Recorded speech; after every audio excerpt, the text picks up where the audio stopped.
mining Bitcoin at home. Whoa, wait a minute. This conversation has to happen. What do you mean? How? Yeah, so like about a year and a half ago, I read this guide called Mining for the Streets, and it's by another presenter here, Diverter. And you can find him on Twitter. His handle is at Diverter_no KYC. The narratives at the time when I read this article were that mining Bitcoin at home is too expensive. You can't compete with the large institutional miners.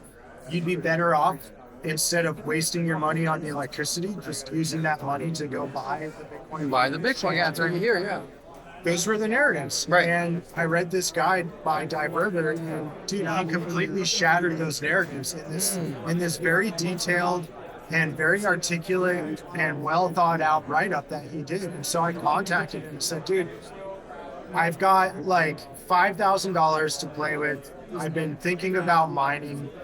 I've decided that I'm never going to use a KYC exchange again, but I want to accumulate more Bitcoin.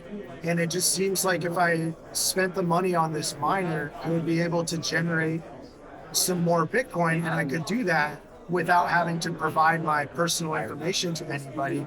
And so we started having that conversation, and it was like, yeah, man, that's exactly it. Like you're basically dollar cost averaging through your utility bill instead of dollar cost averaging through KYC. Oh my gosh, this is genius. Right. And so it solved a lot of problems for me. And he helped point me in the right direction of like, how do I get the hardware? Who do I need to talk to buy an ASIC from it? And he helped me navigate all that. Dude, and I got my first ASIC and I plugged it in. And this thing is like seriously like an industrial piece of equipment that runs at 85 decibels and outputs 150 degrees Fahrenheit heat. And now I've got this plugged in inside my home with my wife and my kids. And it's like, now I got to do something about mitigating this noise, and I got to do something with this heat. Yeah. This is where like the home miner renaissance really got started, because when was this that you got into? What This year? was January of 2021 that I wrote my article. What? Yeah, so this is all like awesome. Within the last year and a half. And so like I've detailed my whole experience, like everything from the electrical upgrades I had to make to how I routed the heat out of my house to like how I built an enclosure for the miner to suppress the sound.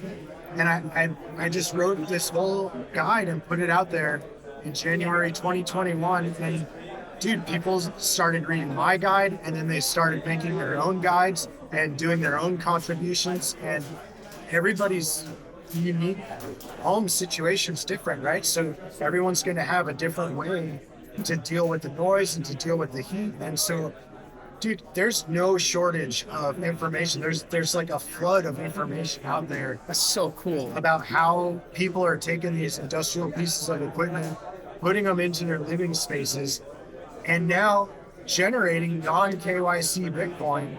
They can do it completely permissionless. They don't have to ask. They don't have to open any accounts. They don't have to share any KYC data. And they're actually mining this Bitcoin for cheaper than they would be able to buy it in exchange. So like, if you spend $10 to run your ASIC in electricity for one day, you'll get 50,000 sats.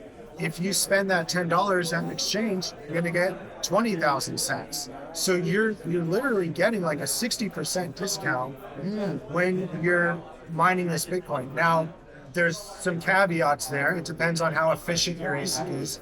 It depends on how much your electricity rate is. But I'm just speaking in general terms. Average US resident pays 13 cents per kilowatt hour. And if you're running a new gen ASIC like an S19 Pro, you have 110 terahash for 3,200 watts.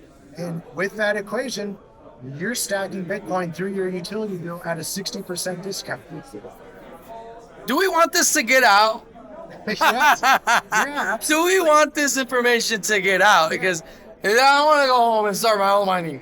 Well, and you should. It's amazing. And here's why. Because well-informed people tend to make good decisions.